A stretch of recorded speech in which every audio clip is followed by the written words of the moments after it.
साल 1964 बिहार के मुख्यमंत्री महामाया प्रसाद संथाल परगना के दौरे पर जाते हैं। संथाल परगना के दौरे पर भीड़ अपने नवनियुक्त डिप्टी कमिश्नर की शिकायत करती है। भीड़ की शिकायत पर बिहार के मुख्यमंत्री महामाया प्रसाद नवनियुक्त डिप्टी कमिश्नर से, जिन्होंने पूरे देश में 12वीं रैंक सन 1960 में हासिल की थी और 4 साल पटना और आरा में बिताने के बाद नई नियुक्ति पर संथाल परगना पहुंचे थे, उनसे महामाया प्रसाद सवाल करने लगते हैं। नवनियुक्त डिप्टी कमिश्नर बड़ी विनम्रता से एक एक सवाल का जवाब देते हैं, लेकिन इसी बीच एक घटना घटती है जो नवनियुक्त डिप्टी कमिश्नर को उखड़ने पर मजबूर कर देती है। घटना ये होती है कि मुख्यमंत्री महामाया प्रसाद के साथ सिंचाई मंत्री चंद्रशेखर सिंह उनसे तीखी बहस करने लगते हैं और इस बहस पर उखड़कर नवनियुक्त डिप्टी कमिश्नर यानी यशवंत सिन्हा उन्हें ये जवाब देते हैं कि मैं इस व्यवहार का आदी नहीं हूँ। और यहीं से शुरुआत होती है मुख्यमंत्री के सामने यशवंत सिन्हा की बगावत की। थोड़ी दूर काफिला चलता है, एक जगह काफिला ठहरता है और जब काफिला ठहरता है तो मुख्यमंत्री महामाया प्रसाद नवनियुक्त डिप्टी कमिश्नर को अपने पास बुलाते हैं और उनसे कहते हैं कि आपको इस तरह का व्यवहार नहीं करना चाहिए था।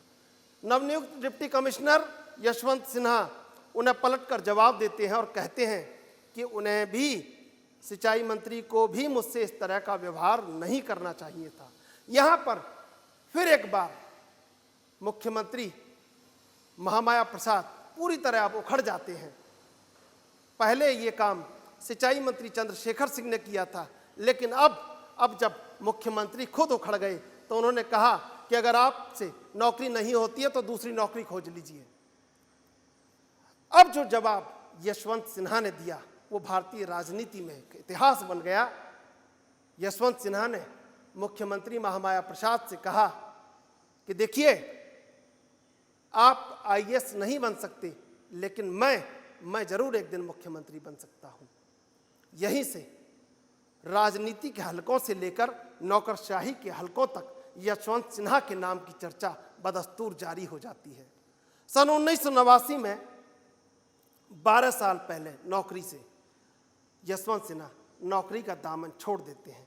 लाल फीताशाही का दामन छोड़कर सियासत के लाल कालीन पर अपनी किस्मत आजमाने निकल पड़ते हैं।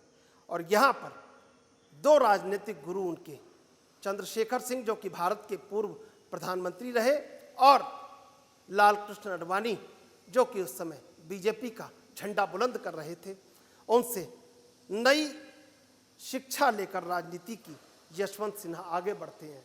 आगे बढ़ते बढ़ते कहीं उन्हें लगता है, हालांकि पूर्व प्रधानमंत्री चंद्रशेखर सिंह ने उन्हें 223 दिन की सरकार जो बनी थी कांग्रेस के समर्थन से चंद्रशेखर की, उसमें वित्त मंत्री भी बनाया था, लेकिन बावजूद इसके कहीं ना कहीं टूटती हुई जनता पार्टी को देखकर यशवंत सिन्हा भारतीय जनता पार्टी का दामन थाम लेते हैं और इसके बाद नया सफर शुरू होता है। अटल बिहारी वाजपेयी जो कि दिग्गज विपक्ष के रूप में जाने जाते रहे, अटल बिहारी वाजपेयी अपनी सरकार में उन्हें वित्त मंत्री का ओहदा देते हैं। वित्त मंत्री के इस ओहदे के बाद लगातार यशवंत सिन्हा नए तेवर और नई ऊंचाइयां और नए प्रतिमान गढ़ते नजर आए, लेकिन धीरे धीरे जैसे जैसे भाजपा बदलने लगी और भाजपा में बदलाव का ये दौर तब आया जब गुजरात के मुख्यमंत्री नरेंद्र मोदी और अमित शाह की एंट्री होती है और पुरानी बीजेपी एक तरफ होने लगती है। बड़े चेहरे यशवंत सिन्हा, मुरली मनोहर जोशी, लाल कृष्ण आडवाणी, ये सब दरकिनार होने लगते हैं। मार्गदर्शक मंडल में इनका नाम लिया जाने लगता है। यहीं से 2009 में बगावत का झंडा फिर एक बार बुलंद होता है और यशवंत सिन्हा भारतीय जनता पार्टी का दामन छोड़ देते हैं। बहुत लंबे अरसे के बाद उन्होंने तमाम यात्राएं लोकतांत्रिक बदलाव की निकालकर टीएमसी का दामन थाम लिया। टीएमसी का दामन थामने के बाद कार्य उनका शुरू होता है और कार्य शुरू होने के कुछ ही समय पश्चात संयुक्त विपक्ष और विपक्ष एक उम्मीदवार राष्ट्रपति का खोज रहा होता है पूरे देश में। फारूक अब्दुल्ला मना कर देते हैं, शरद पवार मना कर देते हैं, महात्मा गांधी के प्रपौत्र गोपाल कृष्ण गांधी भी मना कर देते हैं। उन्हें नहीं लगता कि ये चुनाव लड़ना ठीक है उनके लिए। ऐसे समय में संयुक्त विपक्ष के प्रत्याशी के रूप में उस कद्दावर यशवंत सिन्हा का नाम निकलकर सामने आता है। जयराम रमेश घोषणा करते हैं कि संयुक्त विपक्ष के प्रत्याशी के रूप में यशवंत सिन्हा हमारे प्रत्याशी होंगे। अब ऐसे में लड़ाई और तीखी और कड़ी हो जाती है, क्योंकि एनडीए बहुत ताकतवर है इस समय। लेकिन संयुक्त विपक्ष का ये दाव उतना हल्का भी नहीं है जितने हल्के में आज तक एनडीए विपक्ष को लेता रहा है। अब ऐसे में यशवंत सिन्हा कैसे बड़े स्तर पर अपनी इस पारी को अंजाम देंगे। राष्ट्रपति पद की ये लड़ाई यशवंत सिन्हा के मैदान में उतरने के बाद और बड़ी हो गई है।